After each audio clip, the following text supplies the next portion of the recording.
Hi guys, Assalamualaikum. This is me Subarna and welcome back to my channel Subarna Speaking. একজন HSC পরীক্ষার্থী হিসেবে আমার এখন উচিত অনেক পড়াশোনা করা, কিন্তু সেটা না করে আমি চলে আসছি ভিডিও বানাতে।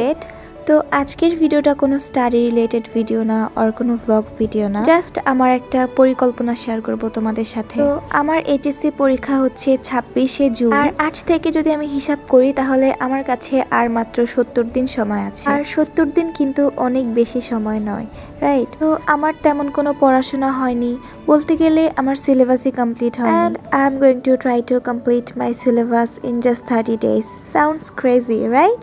But here's the twist. আসলে এইচএসসির সিলেবাস কিন্তু মোটামুটি অনেক বড়, আর যেহেতু প্রত্যেকটা পার্ট 1 and পার্ট 2, তো এটা আসলে বেশ ডিফিকাল্ট 30 দিনে সিলেবাস কমপ্লিট করা। কিন্তু যদি প্রতিদিন অনেক সময় ধরে পড়া যায় তাহলে হয়তোবা পসিবল 30 দিনে সিলেবাস কমপ্লিট করা। তো সত্যি যদি আমি 30 দিনে আমার সিলেবাস কমপ্লিট করতে যাই তাহলে আমাকে ডেইলি অ্যাটলিস্ট 10 থেকে 12 ঘন্টা পড়তে হবে। বাট আমার মতো লেজি অ্যান্ড ইরেগুলার স্টুডেন্টের জন্য এটা সত্যি অনেক বড় একটা চ্যালেঞ্জের ব্যাপার।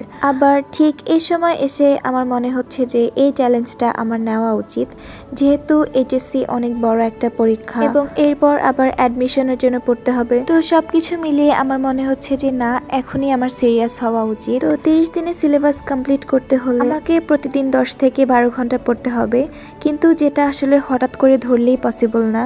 যেখানে আমি প্রতিদিন ডেইলি 3 থেকে 4 ঘন্টা পড়ি, সেখানে হঠাৎ করে কখনো আমি 10 ঘন্টা পড়তে পারবো না। সেজন্য আমি নিজের জন্য কিছু টাইম নিচ্ছি।